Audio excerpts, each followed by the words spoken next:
এবার বলছেন যে আপনি বসেন, আব্বাকে বলছেন বসেন। রে মুসলমান, বলেন দুনিয়াতে কোনো এমন বাপ নাই যে বেটির উপরে মন খারাপ হবে না। যখন বেটির বাড়িতে বাপ যায়, কত আদর করে বেটি তাকে বসতে দেয়, কত বেটি বাপের সাথে মহব্বত আদর করে। কিন্তু মুসলমান যখন রামলা রাদিয়াল্লাহু তাআলা আনহা নবীর বিছানাখান জমা করে দিলেন, এইবারে আবু সুফিয়ান বলছেন, বেটি রে, আমি কি অপরাধ করেছি রে বেটি, কি ভুল করেছি? নবীর বিছানাতে আমাকে বসতে জায়গা দিলি না, নবীর বিছানাটা আমার জন্য মনে হয় রেডি হয়েছিল, আমি বসবো বলে আমি গেলাম, কিন্তু বেটি রে, এই বিছানাটা আমাকে বসতে না দিয়ে তুমি জমা করে রেখে দিলে, কারণটা কি? এই বিছানায় কি বসার আমি যোগ্য নই, এই বিছানাটা বসার কি আমি হক রাখি না? এইবারে নবীজির স্ত্রী রামলা রাদিয়াল্লাহু তাআলা আনহা আব্বাকে উত্তর দিচ্ছেন, বাবা গো, এই বিছানায় বসার আপনি হক রাখে না, এই বিছানায় বসার এখন আপনি যোগ্য হননি, কারণ এটা হলো আমার স্বামী বিশ্ব জগতের নবী নবী মুহাম্মদ সাল্লাল্লাহু আলাইহি সাল্লামের বিছান। এই বিছানে আব্বা গো, আপনি একটা মুশরিক নাপাক হয়ে আছেন, আপনি নবীর প্রতি ঈমান আনেননি, নবীকে আপনি নবী বলে স্বীকার করেননি, আপনি নবী বলে জীবনে কোনোদিন মানেননি, এই জন্য আপনার মতো লোককে নবীর বিছানাতে বসা দেওয়া হবে না, আপনার মতো লোক নবীর বিছানায় বসার হক রাখে না। কেমন মহব্বত ভালোবাসা দেখেন, সুবহানাল্লাহ। নবীর সাথে মহব্বত ভালোবাসা দেখে দেখে আব্বাকে দূরে করে দিলেন, কেন? আব্বা নবীর কথা মানে না, এই জন্য। এরকম মহব্বত ভালোবাসা আমাদেরকে দেখাতে হবে। যখন শরীয়ত সামনে আসবে, তখন আমাদেরকে দেখতে হবে না এটা হলো আমার বেটা, এটা হলো আমার ভাই, এটা হলো আমার নানা, এটা হলো আমার দাদা, শরীয়ত বিরোধী কোনো কাজ করছে, চল যাকা করুক গা, জি না। আর একটা ভালোবাসার কথা শুনেন, আল্লাহর রাসূল বলেছেন, যেদিন কিয়ামত কায়েম হবে, হাসরের ময়দান হবে, ওই কিয়ামতের দিন, ওরে সুবহানাল্লাহ, আল্লাহ রাসূল বলেছেন, সেদিন আসমান ভেঙে ভেঙে পড়ে যাবে, সেদিন গাছপালা কিছু থাকবে না, বাড়ি ঘর কিছু থাকবে না, কোনো জিনিসের ছায়া থাকবে না। আজকে আপনি পিন্ডালের তলাতে বসে আছেন যেন আপনাকে মাথাতে শীত না লাগে, আপনি গাছের তলাতে বসবেন যেন আপনাকে রোদ না লেগে যায়, আপনি মসজিদের ভিতরে ফ্যান লাগা আছে, ফ্যান ঘুরবে যেন আপনি আরামে থাকেন। আল্লাহ রাসূল বলেছেন, উম্মত রে, সাবআতুন ইউযিল্লুহুমুল্লাহু ফি দিল্লিহি ইয়াওমা লা দিল্লা ইল্লা দিল্লুহু। আল্লাহ রাসূল বলেছেন, যেদিন কিয়ামত কায়েম হবে, হাসরের ময়দান হবে, ওই কিয়ামতের দিন আল্লাহ তাবারক ওয়া তাআলা, রাসূল বলেছেন, উম্মত রে, দুনিয়ার কোনো ছায়া থাকবে না, আমের গাছের ছায়া থাকবে না, কোনো গাছগাছালির ছায়া থাকবে না, কোনো নদনলে থাকবে না, দুনিয়াতে কোনো রকমের বাড়ি ঘরের ছায়া থাকবে না। সেই দিন কিয়ামতের দিন মাথার উপরে মানুষের সূর্য থাকবে, আর আল্লাহ তাবারক ওয়া তাআলার আরশ ছাড়া, যে আরশ আল্লাহ রাব্বুল আলামিন আছেন, ওই আরশ ছাড়া কিয়ামতের দিন অন্য কোনো ছায়া থাকবে না। ওই কিয়ামতের দিন আরশের তলাতে জায়গা পাবেন, উম্মত রে শুনে নাও, যারা 7 রকম দুনিয়াতে আমল করবে, যারা 7 প্রকারের কাজ করবে দুনিয়াতে, যারা 7 রকম আমল করবে, আল্লাহ রাসূল বলেছেন, উম্মত রে, ওই 7 প্রকারের মানুষকে আল্লাহ রাব্বুল আলামিন কিয়ামতের দিন ডাকবেন, এরে হাবিব, এরে জায়েদা, এরে খালিদা, এ আব্দুল্লাহ, আব্দুর রহমান, তুমি ওই কাজগুলো করেছো, আল্লাহ নিজে ডাকবেন, বান্দারে এসো এসো এসো এসো, তোমরা আমার আরশের তলাতে তোমরা জায়গা নিয়ে এলা। 7 প্রকারের 7টা মানুষ নয়, 7 প্রকারের যারা কাজ করতে পারবেন দুনিয়াতে, এক এক প্রকারে হাজার লাখ লাখ মানুষ হতে গেল, লাখ লাখ মানুষকে আল্লাহর আরশের তলাতে জায়গা দিবেন। কি কি 7টা কাজ? 7টা কাজের দিকে আমি যাব না, খুব একটা পয়েন্ট শুধু আপনার সামনে রাখার জন্য আমি হাদিসটাকে বলছি। 7 প্রকারের মানুষের মধ্যে আল্লাহ রাসূল বলেছেন, ইমামুন আদিল, इंसाफ करने वाला राजा, इंसाफ करने वाला मंडल, इंसाफ करने वाला गार्जियन, इंसाफ करने वाला मुखिया, इंसाफ करने वाला नेता, इंसाफ करने वाला सरपंच, इंसाफ करने वाला एमपी, इंसाफ करने वाला एमएलए। আল্লাহ রাসূল বলেছেন ইমাম মানে মসজিদের ইমাম নয়, ইমাম মানে মাদ্রাসার ইমাম নয়, ইমাম মানে মসজিদের ইমাম নয়, ইমাম মানে রাসূল বলেছেন যারা ইনসাফ করনে ওয়ালা। আল্লাহ রাসূল বলেছেন লড়াই ঝগড়া লেগে গেল, জমির বিচার চলে এলো সামনে বা কোনো অন্য ধরনের বিচার সামনে এলো, এবার ওই মণ্ডল, ওই সরদার, ওই নেতা, ওই ইমাম যখন বিচার করতে বসবে কোরআন হাদিসকে সামনে রেখে যদি বিচার করে, আল্লাহ রাসূল বলেছেন উম্মত রে এই মতো বিচারককে আল্লাহ রাব্বুল আলামিন কিয়ামতের দিন ডাকবে আর বলবে বান্দারে এসো এসো এসো তুমি আমার আরশের তলাতে জায়গা নিয়ে নাও। নারে তাকবীর। কিন্তু এই ধরনের ইমামকে আল্লাহ ডাকবেন না যারা টাকার লোভে, টাকার লালচে ভালোকে মন্দ করে আর মন্দকে ভালো করে। বেশিরভাগ এখন এরকমই হচ্ছে। এই মতো মণ্ডলকে আল্লাহ ডাকবে না, এই মতো আল্লাহ ইমামকে ডাকবে না যে যারা মুখ দেখে দেখে বিচার পঞ্চায়েত করে। এরকম মণ্ডলের জন্য আরশের নিচে আল্লাহ তাবারক ওয়া তাআলা কিয়ামতের দিন জায়গা রাখেনি। একটা উদাহরণ দিই আপনাদের সামনে। মাখজুমি গোত্রের লোক, একটা মহিলা চুরিতে ধরা পড়ে গেছে। বড় খানদান, নামি খানদান। আমাদের এলাকাতে যেমন থাকে না, এটা হলো পরজি খানদান, এটা হলো বড় খানদান, এটা মুলবি খানদান, এই ধরনের মেলায় লোক থাকে। তো আল্লাহ রাসূলের জামানাতে একটা বড় খানদানের লোক, নামি গামি খানদান, চুরি করেছে, ধরা পড়ে গেছে। এবার শরীয়তের ফয়সালা, চুরি যদি করে তো কি কাটা যাবে ভাই? জোরে বলেন, আরো জোরে বলেন। হাত কাটা পড়বে তার। চুরি করলে হাত কাটা পড়বে, শরীয়তের ফয়সালা। এই না না দাদু আপনারা বসে যান, বসে যান, বসে বসে শুনেন, দ্বীনি মজলিস এটা, বসে যান। এবারে হাত কাটা পড়বে। এবার চুরিতে ধরা পড়ে গেছে, এবার কি করতে হবে? নবীর দরবারে কেস চলে গেছে, নবী তো বিচার করতে বসবেন, তা হাত কাটা পড়বে। এবার নবীর দরবারে সুপারিশ করতে হবে, কাকে ধরবো, কাকে ধরবো, কাকে ধরবো। নবীজির একজন ছেলে করেছিলেন, নবীজি বেটা করেছিলেন যায়েদ বিন হারিসা রাদিয়াল্লাহু তাআলা আনহুকে। এবার ওই খানদানের লোকেরা যায়েদকে যা ধরলেন, ধরার পর কি বলছেন জানেন? যায়েদ তুমি একটা কাজ করতে পারবে? বলছে কি কাজ? বলছে আমাদের বংশের একটা মেয়ে ছেলে চুরি করেছে আর চুরিতে ধরাও পড়ে গেছে, নবীর দরবারে বিচার চলে গেছে, নবীজি তো হাত কাটবেন, হাত না কাটলে নবীজির বিচার হবে না, শরীয়তের ফয়সালা। হাত যদি আমাদের মেয়ে ছেলের কেটে যায় আমাদের তো নাক কেটে যাবে, আমরা বড় খানদানের মানুষ, তো একটু নবীর দরবারে তুমি সুপারিশ করে দাও না যে নবীজি বিচারটা একটু এমন থেকে এদিক থেকে উল্টা পাল্টা আপনি কোন রকম ছেড়ে দেন, হাতটা যেত না কাটে। যখন এইভাবে যায়েদকে বললেন, যায়েদ রাদিয়াল্লাহু তাআলা আনহু তাদের কথাটা শুনে কি করলেন? ঠিক আছে আমি নবীর দরবারে সুপারিশ করব। এবার চলে গেলেন নবীর দরবারে, যাওয়ার পর বলছেন নবীজি একটা কথা নিয়ে এসেছি আপনার কাছে। নবীজি বললেন কি যায়েদ, কি কথা নিয়ে এসেছো? বলছে নবীজি আপনার কাছে একটা কেস এসেছে নাকি শুনছি। বলছে কেমন কেস? বলছে অমুক খানদানের একটা মহিলা চুরি করেছে, আপনার কাছে বিচার এসেছে, তার হাত কাটবে নাকি আমি শুনেছি, তো বিচারটাকে যদি আপনি এমন থেকে অমন করে দিতেন, মানে তাকে বাড়ি করে দিতেন, তাহলে কিন্তু খুব ভালো হতো। সুবহানাল্লাহ। যখন নবী কথাটা শুনলেন, এবার নবীর দেখেন, ওরে সুবহানাল্লাহ, দয়ার নবী যখন যায়েদের কথা শুনলেন নবীজির চোখ লাল হয়ে গেল। নবীজি আমার রেগে গেলেন, যেমন বেদনার দানা লাল হয় আমার নবীর চোখ দুটা লাল হয়ে গেল। এইবারে নবীজি যায়েদকে বলছেন, আরে আল্লাহর বান্দা যায়েদ তুমি শুনে নাও, আমি নবী মুহাম্মদ বিন আব্দুল্লাহ, আমি আখিরি নবী, আখিরি রাসূল।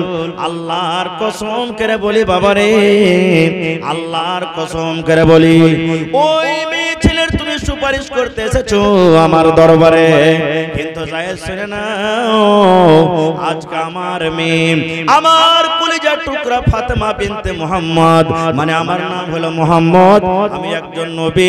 আমি নবী, আমার মেয়ে যদি চুরি করত আর যদি ফাতেমা ধরা পড়তো তাহলে আমি ফাতেমার আজকে হাত কেটে দিতাম। এবারে নবী আমার নামাজ পড়ছেন। এবার আবু জাহাল নিজের দোস্ত বন্ধুরাকে বলছে, এই আমার বন্ধুরা, আজকে তোমাদের মধ্যে কেমন আছো? এই মুহাম্মদ বিন আব্দুল্লাহকে শেষ করতে পারবে? এই দেখো নামাজ পড়ছে, নামাজের হালাতে তাকে শেষ করে দাও, নামাজের হালাতে তাকে মেরে দাও। আদেশ করে দিলেন আবু জাহাল যে কে তোমরা আজকে আছো এই মুহাম্মদ বিন আব্দুল্লাহকে শেষ করবে, না থাকবে বাঁশ না বাজবে বাঁশুরি, যাও নামাজের হালাতে শেষ করে দাও। সুবহানাল্লাহ। তার কথা শুনে উকবা বিন আবি মুঈত, একজন বেঈমান মুশরিক, সে বলছে আবু জাহাল সে কাজ আমি করতে পারবো, আজকে তোমার ভাতিজা মুহাম্মদকে আমি শেষ করে দেব। আবু জাহাল বলছে যাও রে। সুবহানাল্লাহ। নবী আমার নামাজ পড়ছেন, নামাজের হালাতে আছেন।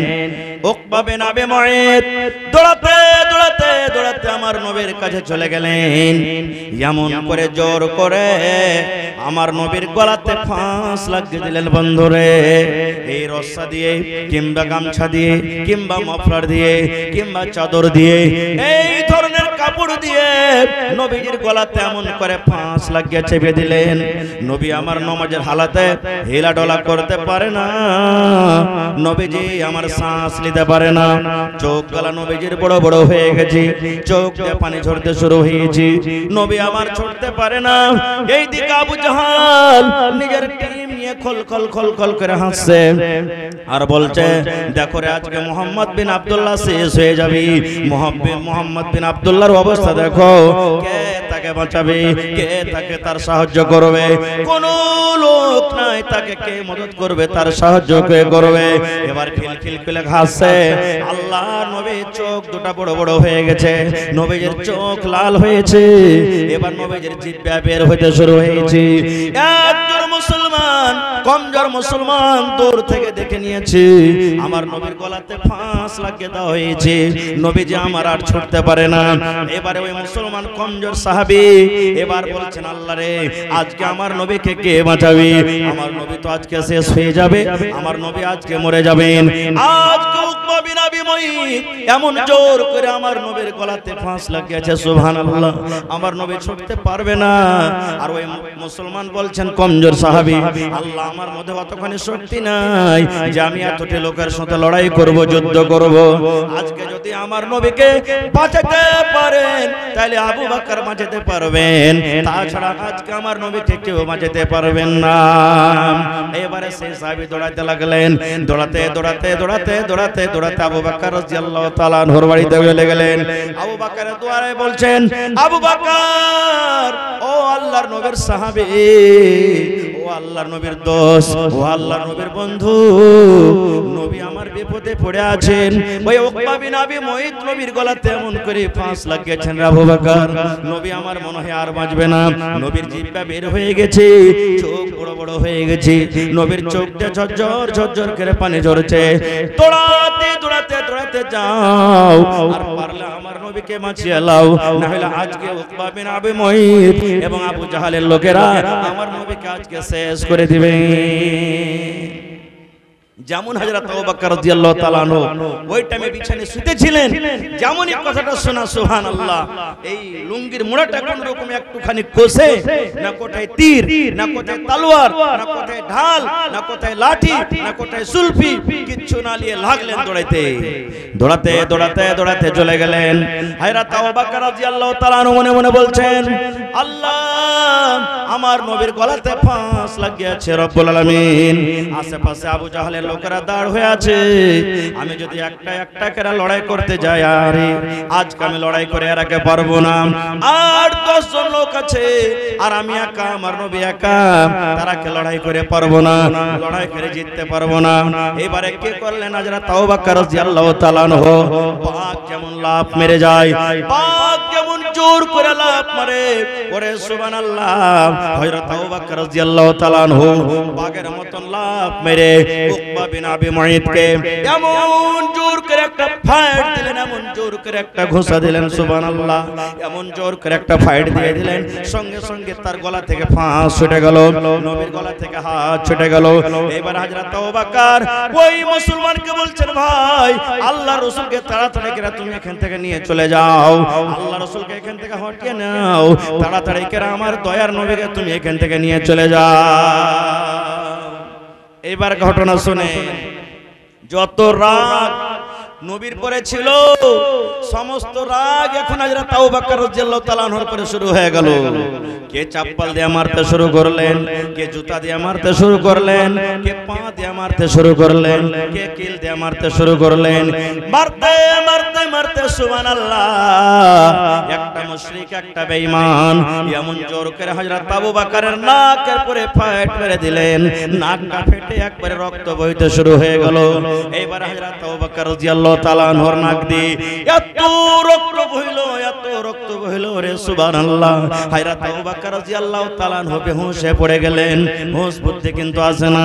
হযরত আবু বকর রাদিয়াল্লাহু তাআলা আনহু যখন বেহুশ হয়ে গেলেন, আবু জাহাল নিজের লোকেরাকে বলছে, পালা রে পালা, তাড়াতাড়ি করে এখন ছেড়ে পালা, চল এখান থেকে পালিয়ে চল।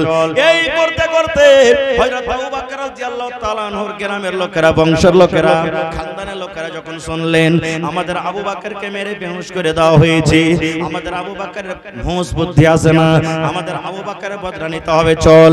এবার সমস্ত খানদানের লোক একত্র হয়ে গেলেন, আবু বকর রাদিয়াল্লাহু তাআলা আনহুর যত বংশের লোক ছিল সব এক জায়গাতে হয়ে গেলেন, যারা মুসলমান হয়েছিল তাও আর যারা মুসলমান হয়নি তাও সমস্ত খানদানের লোক এক জায়গাতে হয়ে গেলেন।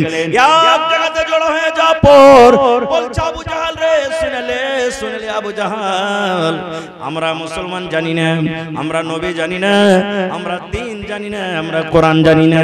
এরে আবু জাহাল শুনলে যদি আমাদের আবু বকরের কিছু হয়ে যায়, সমস্ত লোকের খানদানের লোকেরা এক জায়গাতে গুট করে নিলেন। আয় আবু জাহাল শুনলে যদি আমাদের আবু বকর মরে যায়, আমাদের যদি আবু বকর দুনিয়া থেকে চলে যায়, এরে শুনলে আবু জাহাল আমাদের আবু বকর বদলাতে, একটার বদলাতে আজকে মক্কার গলিতে গলিতে গলিতে রক্তর বন্যা চলে আসবে। যদি আমাদের আবু বকর মরে যায়, আবু জাহাল তোরাকে ছাড়বো না, তোরাকে সব দিকে ধরে ধরে ধরে ধরে তোরাকে আজকে জবাই করে দিব। সব জমা হয়ে গেল, বসে আছেন, কখন আবু বকর হুঁশ আসবে। আস্তে আস্তে আস্তে বেলা চলে গেল, 12টা বাজলো, 1টা হয়ে গেল, হুঁশ আসে না। হযরত আবু বকর রাদিয়াল্লাহু তাআলা আনহুর বুড়ি মানুষ, গিলাসে দুধ নিয়েছি, মা কিন্তু মুসলমান হয়নি, মা কাঁদছেন, চোখ দিয়ে ঝরঝর করে পানি ঝরছে, আর দোয়া করছেন, আল্লাহ আমার ছেলেকে তুমি হুঁশ দাও, জ্ঞান দাও, আল্লাহ আমার ছেলের তুমি হায়াতকে বাড়িয়ে দাও। মা গিলাস নিয়ে বসে আছেন আর বলছেন, আবু বকর রে একটু চোখ খান ভুল রে বেটা, আমি মা বসে আছি, মা দুধের গিলাস নিয়ে বসে আছে বেটা রে, এই দুধের গিলাস নে আর এক ঢোক তুই দুধ গলা পান কর, সকাল থেকে তুই কিছু খাইস রে ধন, বেটা তুই চোখটা খুল, একটু তুই নজরটা কর আমার দিকে, মা আমি গিলাস নিয়ে বসে আছি, বেটা তুই দুধ পান কর। কিন্তু হযরত আবু বকর রাদিয়াল্লাহু তাআলা আনহুর কিন্তু এখনো হুঁশ আসে না। এই করতে করতে বেলা 2টা হয়ে গেল, বেলা 3টা হয়ে গেল, বেলা 4টা হয়ে গেল, এখনো আবু বকর হুঁশ আসে না। এত রক্ত বইছে, এত রক্ত বইছে। এবারে খানদানের লোকেরা যারা কিন্তু এখনো মুসলমান হয়নি, এক অপরকে বলা বলি করেছে, আরে দেখো সূর্য ডুবতে যাচ্ছে, যদি সূর্য ডুবে যায় আর আমাদের আবু বকরের যদি সূর্য ডোবার আগে আগে হুঁশ না আসে, সূর্য ডোবার সাথে সাথে যদি আমাদের আবু বকরের যদি সূর্য ডুবে যায়, আমাদের আবু বকরের যদি হায়াত ডুবে যায়, আবু জাহালকে ছাড়বো না রে, তার দলকে ছাড়বো না, আবু জাহালের পার্টিকে ছাড়বো না। আমরা বুঝি না যে আবু বকর মুসলমান, আমরা বুঝি না আবু বকর নবীর প্রতি ঈমান এনেছে, আমরা বুঝি না আবু বকর ইসলাম কবুল করেছে, আমরা বুঝি না আবু বকর নবীর কথা মানছে, আমরা বুঝি না আবু বকর নবীর সাথে প্রেম করেছে, মহব্বত ভালোবাসা করেছে। আজ আমরা এটাই জানি আবু বকর আমাদের বংশের লোক, আবু বকর আমাদের খানদানের লোক। যদি আবু বকর আজকে মরে যায়, এর আবু জাহাল শুনলে তোরাকে ধরে ধরে আজকে আমরা জবাই করে দেব। আর এক অপরকে বলা বলি করছে। যদি আবু বকরের যদি হুঁশ চলে আসে তাহলে এই কথাটাই বলবো তাকে, আবু বকর দেখলি নবীর সাথে মহব্বত ভালোবাসার কারণে আজকে তুই মরছিলি, তোর জান চাচ্ছিল, তুই ওই নবীকে ছেড়ে দে, নবীর ভালোবাসা নবীর মহব্বতকে তুই ছেড়ে দে। সুবহানাল্লাহ, এই কথাটা বলবো। তারা এক অপরকে বলা বলি করছে। ওরে সুবহানাল্লাহ, এবারে সূর্য ডুবতে যাবে মুসলমান, এমনি সময়তে হযরত আবু বকর রাদিয়াল্লাহু তাআলা আনহুর হুঁশ যখন এসেছে, হুঁশ চলে এসেছে, চোখ দুটো খুলে গেছে। এবার যেমনই চোখ খোলা কি বলছেন জানেন? নবীজি আপনি কোথায় আছেন, কেমন আছেন? প্রথমে কার নাম? হুঁশ আসার পর প্রথমে কার নাম? নবীর নাম। বলছে নবীজি আপনি কোথায় আছেন, কেমন আছেন? যেমন কথাটা বলা, ওর খানদানের লোকরা রাগ করে সব ওখান থেকে হইতে চলে গেল। তুই যেমন হগা, যার লেগে তুই মরছিলি, যার লেগে তোর জীবন যাচ্ছিল, আর প্রথমে ফের ওয়ারি না, সব রাগ করে চলে গেলেন। এবারে মা গিলাস নিয়ে বসে আছেন। মা বলছে বেটা রে, সকাল থেকে তুই কিছু খাসনি রে বেটা, দুধ নিয়ে এলে, এই বেটা দুধ নিয়ে এলে, বেটা দুধ পান করে নে। হযরত আবু বকরের মহব্বত ভালোবাসা দেখেন মুসলমান। বলছে মা গো, আমার নবী কোথায় আছে? আমার নবীর গলাতে যে উকবা বিন আবি মুআইত ফাঁস লাগিয়েছিল, আমার নবী কেমন আছেন? আমার নবীকে হুঁশ এসেছে কি আসেনি? আমার নবী ভালো আছেন কি না একটু আমি দেখবো। যতক্ষণ পর্যন্ত আমার নবীকে আমি এক নজর না দেখবো মা গো, ততক্ষণ পর্যন্ত আমি আবু বকর আমি দুধ পান করব না।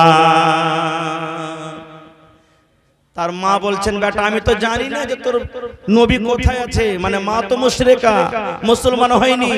বলছে মা, উমরের বোন ফাতেমার কাছে তুমি যাও, ওর কাছে খবর আছে যে আমার নবী কোথায় আছেন না আছে। একটু উমরের বোন যাও ফাতেমার কাছে। ফাতেমার কাছে চলে গেলেন। যাওয়ার পর বলছে বেটি রে, আমার আবু বকর নবীর খবর চেয়েছে, তোমার কাছে যদি কোনো খবর থাকে তো বলো। এবার ফাতেমা কি বলছেন জানেন? রে আল্লাহর বান্দি, আমার নবী কেমন আছেন, কোথায় আছেন আমি বলতে পারবো না, আমি তোমার সামনে বলতে পারবো না। হ্যাঁ, তুমি আমাকে আবু বকরের কাছে নিয়ে চলো, ওর সামনে যে আমি হয়তো কিছু বলতে পারবো, তাছাড়া তোমার সামনে আমি বলতে পারবো না। তোমার সামনে আমি বলতে পারবো না যে আমার নবী কোথায় আছেন, কেমন আছেন। হ্যাঁ, তোমার বেটার কাছে আমাকে নিয়ে চলো, ওখানে নিয়ে যদি আমি কিছু বলার থাকে তবে বলবো। বলছে চলো বেটি চলো। চলে গেলেন সাথে সাথে।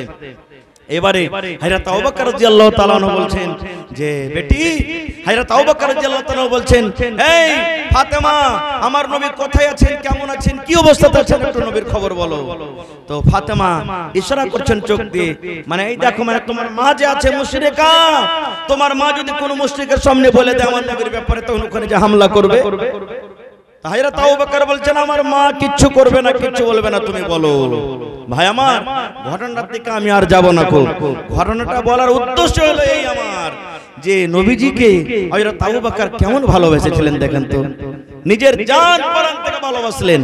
আজকে আমাদের ভালোবাসা দেখেন, আজকে আমার ভালোবাসার অবস্থা কি সুবহানাল্লাহ। জানতে পারছি যে আমরা কিভাবে নবীকে ভালোবাসি।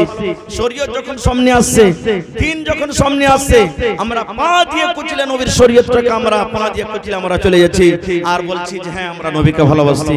এরকম ভালোবাসা হবে না রে ভাই। হযরত ওমর রাদিয়াল্লাহু তাআলা আনহু একদিন নবীর সাথে চলে যাচ্ছেন, রাস্তা দিয়ে হাঁটছেন, গল্প করছেন আর চলে যাচ্ছেন। এবার নবীজি ওমরকে বলছেন, ওমর তুমি আমাকে কতখানি ভালোবাসো বাবা, তুমি আমাকে কতখানি ভালোবাসো।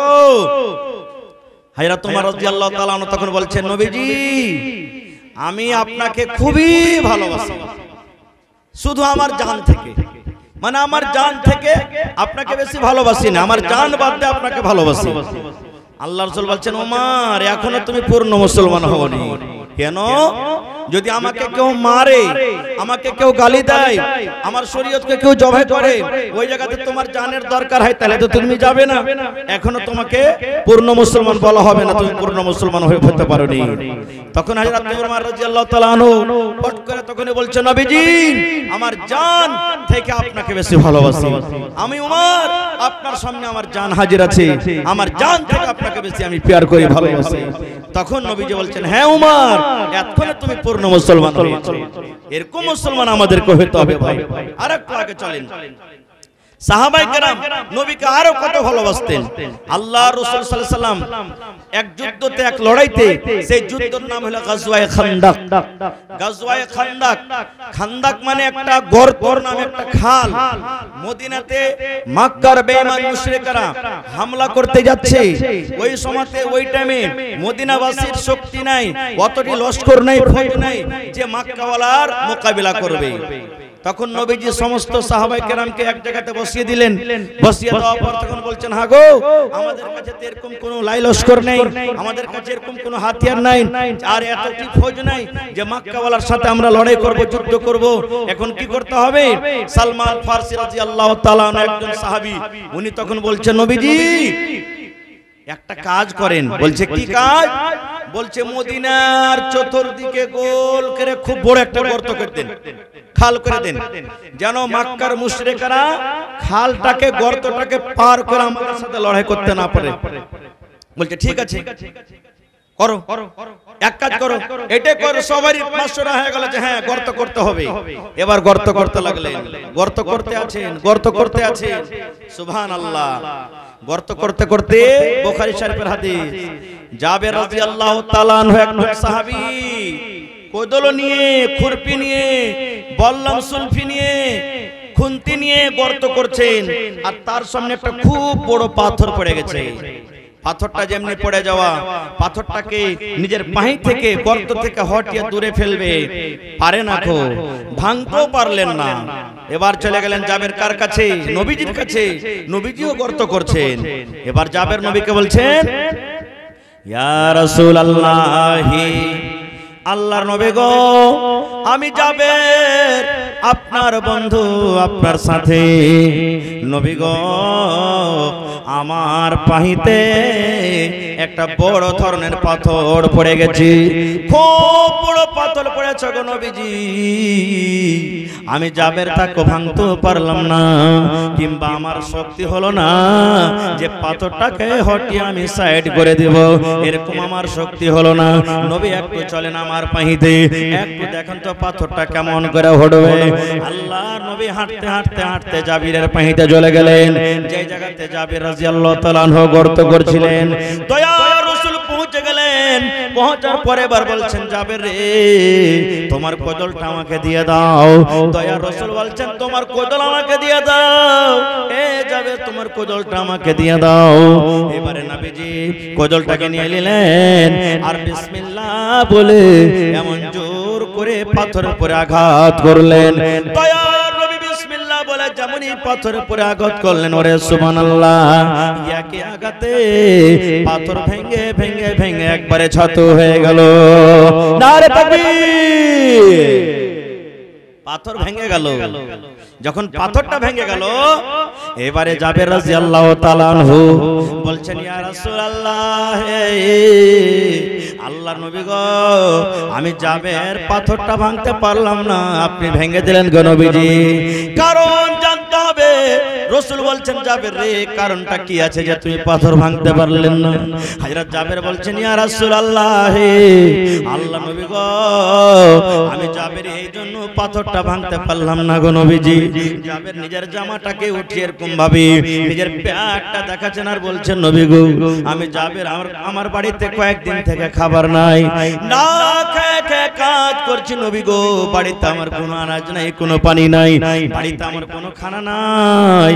এই যে দেখেন আমার পেটে পাথর বাঁধা আছে, পাথরটা বেঁধে রেখেছি যেন আমার মাঞ্জাটা টেড়া না হয়ে যায়, আমার কোমরটা যেন পড়ে না যায়, আমি যেন কোদল চাপাতে পারি, আমি যেন গর্ত করতে পারি, আমি যুদ্ধের মাঠে যেন কাজ করতে পারি গো দয়ার নবী। এই জন্য আমি পাথরটাকে ভাঙতে পারলাম না। কয়েকদিন থেকে আমার পেটে কানা নাই, পানি নাই, আমি একবারে দুর্বল কমজোর হয়েছি, যার কারণে আমি পাথরটাকে ভাঙতে পারলাম না। আরে মুসলমান শুনেন, যখন জাবের রাদিয়াল্লাহু তাআলা আনহু বললেন আমি ভাঙতে পারলাম না নবী গো, আমার পেটে দেখেন পাথর আছে, দয়ার নবী নিজের জামাটাকে তুললেন, তোলার পর জাবেরকে বলছেন জাবের রে তোমার পেটে একটা পাথর বাঁধা আছে খোদার কারণে, তোমার পেটে একটা পাথর বাঁধা আছে ভোকের কারণে রে জাবের, আমি নবী দেখো আমার বাড়িতে কয়েকদিন থেকে খাবার নাই রে জাবের, আমি নবী দেখো আমার পেটে দুইটা পাথর বাঁধা আছে। নারে তাকবীর! হয়নি, হবে না, হতে পারে না, আমার নবীর সাথে কারো তুলনা, হয়নি, হবে না, হতে পারে না, আমার নবীর সাথে কারো তুলনা।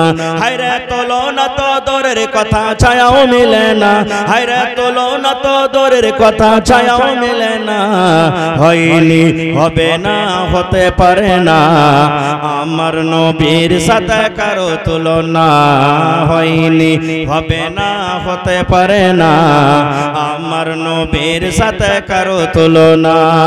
সকল নবী রাসূল ছিলেন খোদার দিওয়ানা, দো নয়নে দেখব খোদা ছিল তামান্না, আরে মর নবীকে ডেকে নিলেন, আরে মর নবীকে ডেকে নিলেন দেখবে রব্বানা, হয়নি, হবে না, হতে পারে না, আমার নবীর সাথে কারো তুলনা, হয়নি, হবে না, হতে পারে না, আমার নবীর সাথে কারো তুলনা।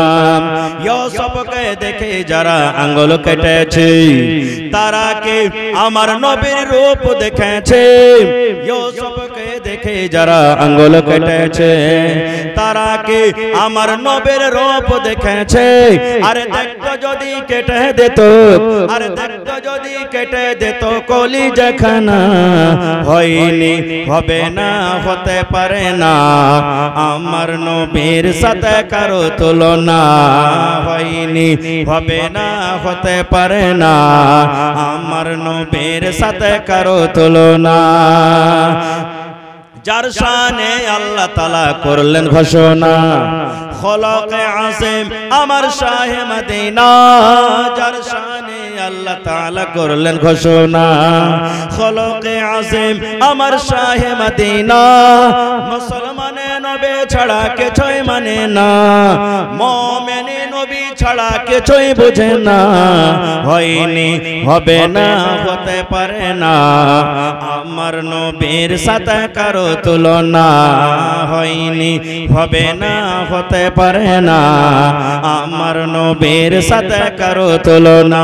হায়রে তুলনা তো দূরের কথা, ছায়াও মিলে না, হয়নি, হবে না, হতে পারে না, আমার নবীর সাথে কারো তুলনা। নারে তাকবীর! এবারে দয়ার নবী বললেন এই জাবের তোমার পেটে একটা পাথর বাঁধা আছে বাবারে, আমি নবী দেখো আমার পেটে দুইটা পাথর বাঁধা আছে। সুবহানাল্লাহ! জাবেরের মহব্বত ভালোবাসা দেখেন কেউ। আজ যদি কোনো মৌলভী সাহেব, কোন আলিম জুমার নামাজ পড়া পর মসজিদে বসে থাকে বা কোন জায়গা থেকে এলান করছে ভাই আমি ভাই জায়গা থেকে এসেছি, আমরা কই একবার জিজ্ঞাসা করব না যে আরে আলিমেরা হলেন নবীর ওয়ারিস, আল উলামা ওয়ারাসাতুল আম্বিয়া, এরা নবীর ওয়ারিস, নবী দুনিয়া তার আসবেন না, নবীর কাজ এরা করবে, দাওয়াত তাবলীগের কাজ এরা করবে। একবার কেউ জিজ্ঞাসা করবে না ভাই আপনার বাড়ি কোথায়, খেয়েছেন কি খাননি, আমার বাড়িটা চলেন তো, আমার বাড়িটা চলেন। সুবহানাল্লাহ! মায়েশা রাদিয়াল্লাহু তাআলা আনহা নিজের বোনের বেটাকে বলছেন, বুখারী শরীফের হাদিস, বেটা রে আল্লাহ নবীর বাড়িতে দুই মাস চুলা জ্বলত না রে বেটা, এক লাগাতারে এক টানাতে 2 মাস চুলা জ্বলত না। যেমন এই কথাটা বলা, সুবহানাল্লাহ। হযরত আয়েশা বলছেন আমার বোনের বেটা আমাকে বলছেন যে হাগে খালা 2 মাস ধরে যদি চুলা না জ্বলতো তো তোরা কি খেয়ে থাকতি গে খালা? তখন হযরত আয়েশা কি বলেছেন জানেন? বেটারে আল্লাহ আসওয়াদান, 2টা কালো কালো জিনিস আমরা দিন কেটেছি বেটারে। 1 নম্বর হলো আত্মামার খাজুর। আমরা নবীর বিবি হয়ে বাড়িতে আছি, কখন নবী আমাদেরকে একটা খাজুর দিতেন, কখন ভাগে 2টা পাইতাম, কখন আমরা 3টা পাইতাম। ও আমার ধন শুনো, নবীর বাড়িতে নবীর বিবি আমরা দিন কাটালছি সোনারে।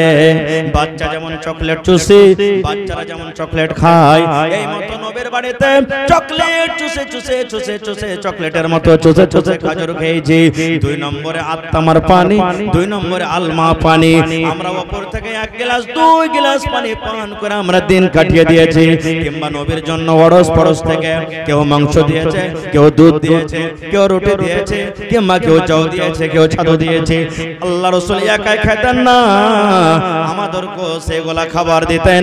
এগুলা খেয়ে খেয়ে নবীর বাড়িতে দিন কাটালছি। জাবের যখন দেখলেন, ওরে সুবহানাল্লাহ, আমার পেটেতে একটা পাথর বাঁধা আছে আর আমার নবীর পেটে 2টা পাথর, মন ভেঙে গেল তার। এবার রাসূলকে বলছেন কানে কানে, নবীজি একটুখানি আপনার কাছে ছুটি চাচ্ছি, এই কাজ থেকে আমি ছুটি চাচ্ছি, অনুমতি দেন, আমি বাড়িতে যাব। রাসূল বললেন ঠিক আছে যাও। কি কারণে তুমি বাড়ি যাবে? যাও, তোমার কি দরকার আছে, যাও বাড়ি যাও। বাড়ি চলে গেলেন। এইবারে জাবের রাদিয়াল্লাহু তাআলা আনহু বাড়িতে ঢোকা পর নিজের স্ত্রী নিজের বিবিকে বলছেন, ও ভালোবাসা বিবি শুনো, আল্লাহর নবীকে যে অবস্থাতে দেখেছি বিবি রে, যদি যুদ্ধের ময়দানে তুমি আমার নবীকে দেখতে, তাহলে নবীর দুঃখে নবীর কষ্টে তোমার চোখ দিয়ে ঝরঝর করে পানি ঝরতো। বিবি বলছেন, স্বামীজি কি হয়েছে, কেন আপনি এরকম কথা বলছেন? এবারে জাবের রাদিয়াল্লাহু তাআলা আনহু বললেন, বিবি রে, আমার পাহিতে একটা পাথর পড়েছিল রে বিবি, যে পাথরটা আমি হটাইতে পারিনি, ভাঙতে পারিনি। আমার নবীকে আমি ডেকে আনলাম, আমার নবী সেই পাথরটা ভেঙে দিলেন। পাথরটা ভাঙা পর আমি আমার নবীকে বললাম, আল্লাহ নবী গো, আমি যাবে, আমার বাড়িতে কিছু খাবার নাই গো নবীজি, কয়েকদিন থেকে আমি না খেয়ে আছি। এই যে দেখেন, ক্ষুধার কারণে, ভোগের কারণে আমি পেটের ভিতরে, আমি পেটের উপরে পাথর বেঁধে রেখেছি। যখন নবীজি আমার কথাটা শুনলেন, আমার পাথর বান্ধা দেখলেন, আমার বিবি শুনে নাও, আল্লাহ রাসূল নিজের জামা হটিয়ে, নিজের জামাটাকে হটিয়ে রাসূল আমাকে নিজের পাথর দেখালেন। বিবি রে, আমার পেটে একটা পাথর বান্ধা রয়েছে, খোদার কারণে আমার নবীর পেটে ছোট ছোট 2টা পাথর বান্ধা আছে। বিবি রে বলো, আমার নবীকে কিছু খাবার লাগবে, আমার নবীকে কিছু খেতে লাগবে। আমার নবীর পেটে খানা নাই, বাড়িতে কিছু খানা থাকলে বিবি রে তুমি বলে দাও, বাড়িতে কি খানা আছে, খানার একটু নবীর জন্য ব্যবস্থা করে দাও। এবারে জাবের স্ত্রী বলছেন, স্বামী গো, আল্লাহর কসম করে বলি, আপনি হলেন আমার স্বামী, আমি হলাম আপনার স্ত্রী। আল্লাহ নবীকে আপনি না খেয়ে দেখে এসেছেন, আপনার সামনে মিথ্যা কথা বলবো না, আপনার সামনে ঝোট কথা বলবো না। আল্লাহ নবী, আল্লাহ রাসূল না খেয়ে আছেন, তার জন্য অল্প কিছু ব্যবস্থা হবে স্বামী গো। হযরত জাবের বলছেন, বিবির কি ব্যবস্থা হবে তুমি বলে দাও। বলছেন, স্বামী গো, 1 সা মতন আটা আছে, জোয়ার আটা, যাও কিংবা যাওয়ের আটা আছে, আর একটা বকরির বাচ্চা আছে, ওই বকরির বাচ্চা এবং 1 সা মতো আটা আছে, তাছাড়া বাড়িতে কিছু না। মাত্র 1 সা মতন আটা আর একটা বকরির বাচ্চা আছে, তাছাড়া আমার বাড়িতে কিছু নাই। ভাই আমার, এই যে দেখেন, আমাকে এখন পাহি ছাড়তে হবে, জাবের রাদিয়াল্লাহু তাআলা আনহুর মতন পাহি ছাড়তে হবে। তবে এই হাদিসটা আল্লাহ বাচ্চা রাখে, ইনশাআল্লাহ কোনদিন আবার সামনে বলবো। তবে একটা হাদিস আর 2 মিনিট আমি শেষ করে দিই আপনার সাথে, যে সাহাবায়ে কেরাম নবীর সাথে কেমন মহব্বত ভালোবাসা করলেন। আজকে যে জালসা হয়েছে, আপনারা বলবেন হাজি মাওলানা, এই যে আপনারা চাঁদা চাইছেন, যে চাঁদা দেন, এই চাঁদা লওয়ার দান লওয়ার কি হাদিস আছে? আছে। কি হাদিস? আল্লাহ রাসূল একদিন সাহাবীরাকে বলেন, ও আমার সাহাবীরা, তোমরা দান করো বাবা, এসো দান করো। রাসূল বলছেন, দান করো, তোমরা এসো দান করো। আব্দুর রহমান বিন আওফ বাড়ি চলে গেলেন, 1000 কিলো খাজুর লিয়ে হাজির করে দিলেন। কতটি? 1000 কেজি খাজুর দান করে দিলেন। হযরত ওসমান গানি চলে গেলেন, সুবহানাল্লাহ, উট, ঘোড়া 29.5 কিলো চাঁদি, 5.5 কিলো সোনালী এসে দান করে দিলেন। উমর ফারুক রাদিয়াল্লাহু তাআলা আনহু মজলিসে আছেন, হযরত আবু বকর রাদিয়াল্লাহু তাআলা আনহু আছেন। আবু বকর রাদিয়াল্লাহু তাআলা আনহু বলছেন যে আল্লাহ আমি কি দান করব? আর হযরত উমর ফারুক বলছেন যে আজ আমার কাছে টাকা আছে, আল্লাহ টাকা দিয়েছে। আবু বকরকে দান করে জীবনে কোনোদিন জিততে পারেনি, আজ আবু বকরকে দান করে জিতবো। পাল্লা পাল্লি শুরু করে দিলেন দানে। সুবহানাল্লাহ। বলছেন আজ আবু বকরকে দান করে জিতবো। কে বলছেন? হযরত উমর ফারুক রাদিয়াল্লাহু তাআলা আনহু। এই বাড়ি চলে গেলেন। বাড়িতে যাওয়ার পর কপি কলম নিয়ে বসলেন যে আমার কাছে কতটুকু মাল আছে। লিখতে লিখতে লিখতে লিখতে হযরত উমর ফারুক মালকে দুই ভাগ করলেন। এক ভাগ বাড়িতে রাখলেন নিজের ছেলে মেয়ের জন্য, আর এক ভাগ মাল আল্লাহর রাসূলের সামনে হাজির করে দিলেন। এতগুলা দেখা পর হযরত আবু বকর রাদিয়াল্লাহু তাআলা মজলিস থেকে উঠে বাড়ি চলে গেলেন। বাড়িতে যাওয়ার পর হযরত আবু বকর রাদিয়াল্লাহু তাআলা আনহু বিবিকে ডাক দিয়ে বললেন, ও আমার ভালোবাসা বিবি, আল্লাহ নবীর এলান হয়েছে দান করতে হবে বিবিরে, দান করতে হবে। আব্দুর রহমান বিন ইয়াত এরকম দান করেছেন, হযরত ওসমান গনি এত দান করেছেন। আমার বন্ধু হযরত উমর মালকে দুই ভাগ করে এক ভাগ বাড়িতে রেখেছেন, এক ভাগ জমা করে দিয়েছেন।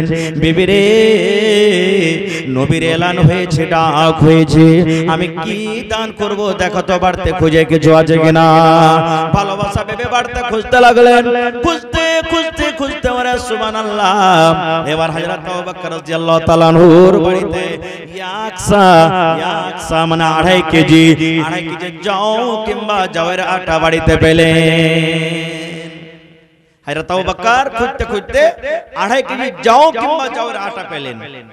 হযরত আবু বকর রাদিয়াল্লাহু তাআলা আনহু মনে মনে বলছেন, আল্লাহ আমার সব সাথীরা এত করে দান করলে, আর আমি একটা এত বড় মানুষ, যদি একটা যদি আমি দান নিয়ে যাই তো সব তো আমাকে নিন্দা করবে, আর হয়তো বলবে যে দেখো আবু বকর এত অল্প দান করছে, এত বড় একটা লোক হয়ে। না, আমি কাউকে দেখাবো না। হযরত আবু বকর রাদিয়াল্লাহু তাআলা আনহু ওই আটা কিংবা জাওকটাকে নিয়ে কম্বল কিংবা চাদর দিয়ে ঢেকে ঢেকে সুন্দর করে একবারে মজলিসে চুপচাপ ঢেলে দিলেন, কাউকে জানতে দিলেন না। এবারে রাসূল কিন্তু খবর নিতে লাগলেন সাহাবায়ে কেরামকে, তুমি কি দিয়েছো আব্দুর রহমান? নবীজি আমি অমুক জিনিস দিয়েছি। এই ওসমান তুমি কি দিয়েছো? নবীজি আমি অমুক জিনিস দিয়েছি। এই আমার সাহাবী তুমি কি দিয়েছো? আমি অমুক দিয়েছি। এই করতে করতে করতে হযরত আবু উমর রাদিয়াল্লাহু তাআলা আনহু কিন্তু বলছেন এখনো মনে মনে যে আজ আবু বকরকে তো জান করে জিতবো আমি, কারণ ও কি দিয়েছে না দিয়েছে এখনো পর্যন্ত দেখতে তো পাইনি।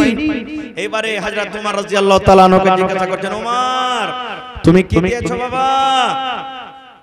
হযরত উমর রাদিয়াল্লাহু তাআলা আনহু বলছেন, নবীজি আমার বাড়িতে যা মাল সম্পত্তি আছে দুই ভাগ করে এক ভাগ রেখেছি, এক ভাগ আপনার সামনে হাজির করে দিয়েছি। এই করতে করতে নবীজি এবার আবু বকরকে বলছেন, আবু বকর তুমি কি দিয়েছো বাবা? ওরে সুবহানাল্লাহ। এবার হযরত আবু বকর বলছেন, আল্লাহর রাসূল গো আমি আবু বকর কি দান করেছি গো নবীজি এটা জিজ্ঞাসা না করে আমি কি দান করেছি আর আমার মেয়ে ছেলের জন্য বাড়িতে কি রেখেছি এটা আমাকে জিজ্ঞাসা করেন। এবারে নবী বললেন, আবু বকর কি দান করেছো আর তোমার ছেলে মেয়ের জন্য বাড়িতে কি রেখেছো বাবারে তুমি বলে দাও। এবার হযরত আবু বকর রাদিয়াল্লাহু তাআলা আনহু বললেন, আল্লাহর নবী গো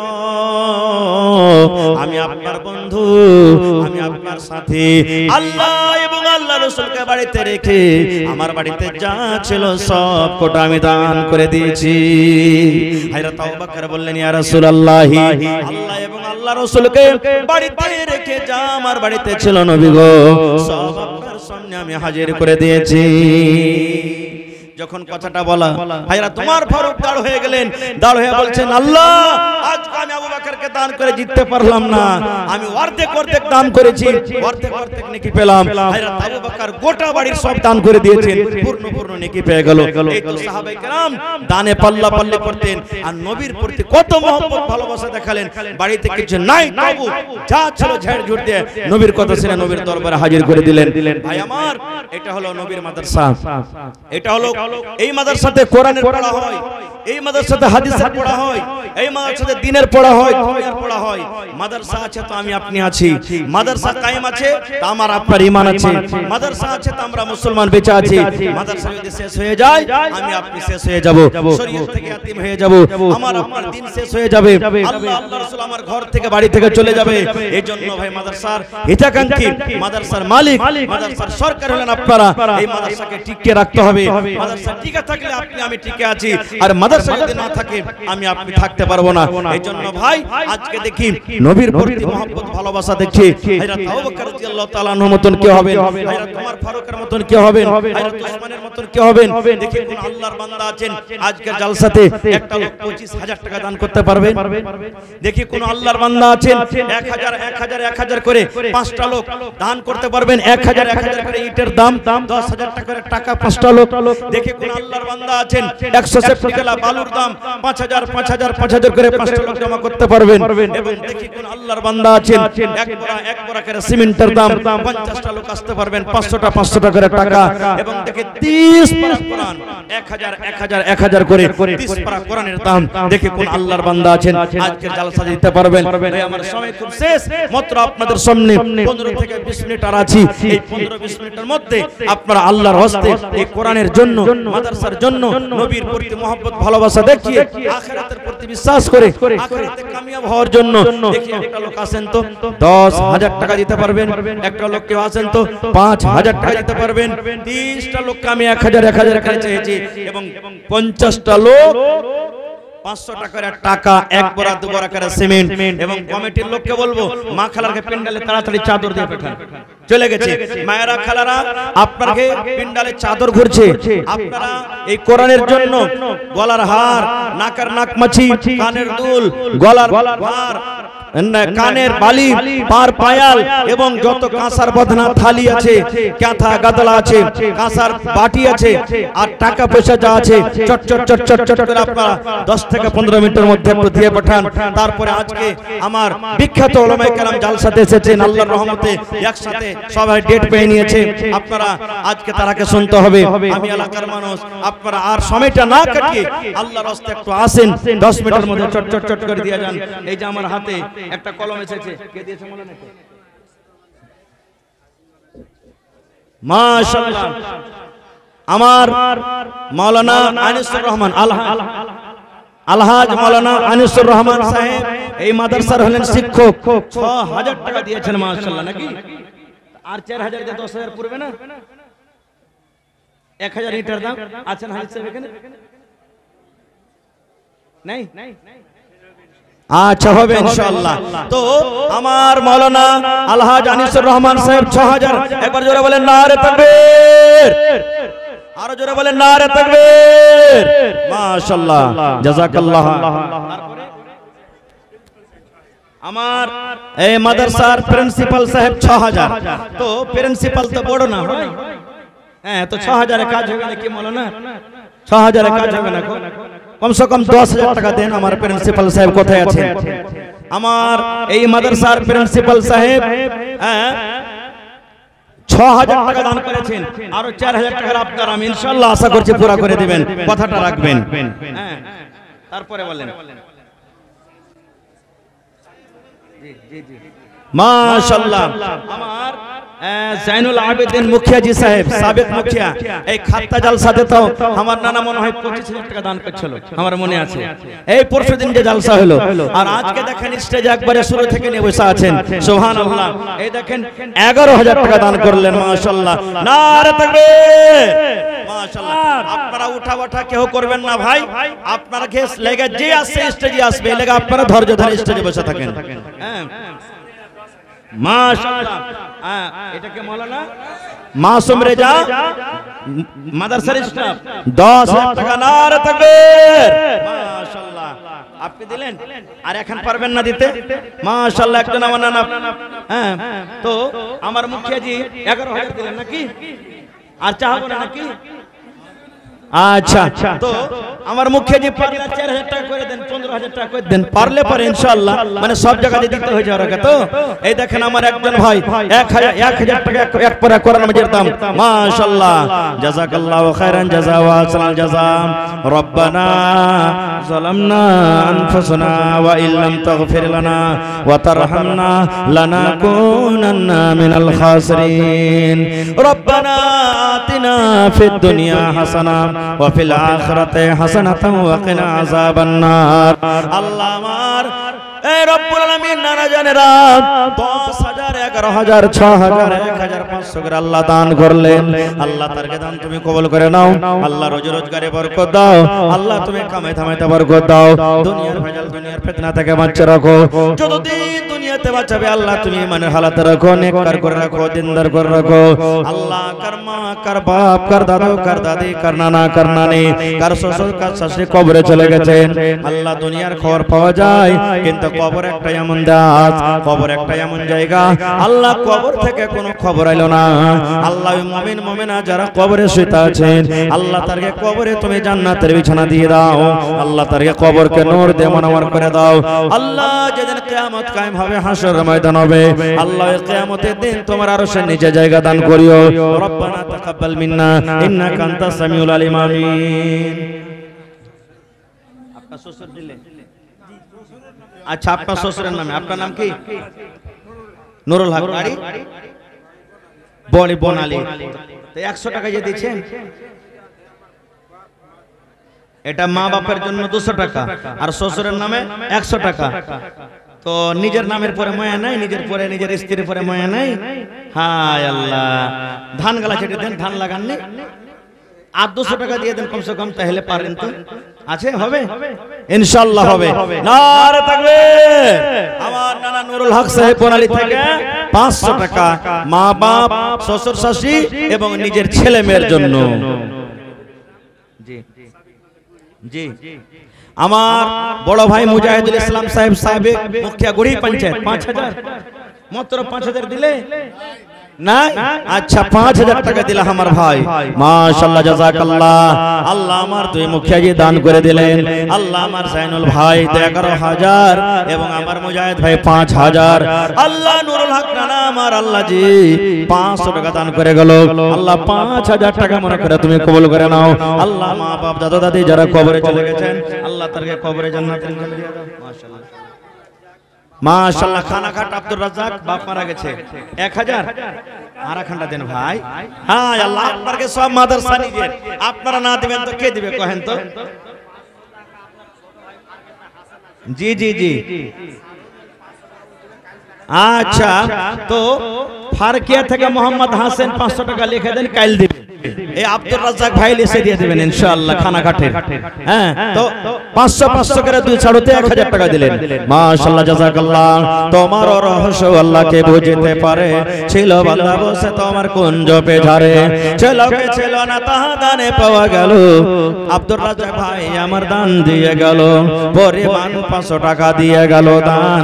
এই দান কবুল করো তুমি সুবহান, পূরণ করো আল্লাহ তারা মনের আরমান। ওগো আল্লাহ দয়াময় তুমি কাদের গুণ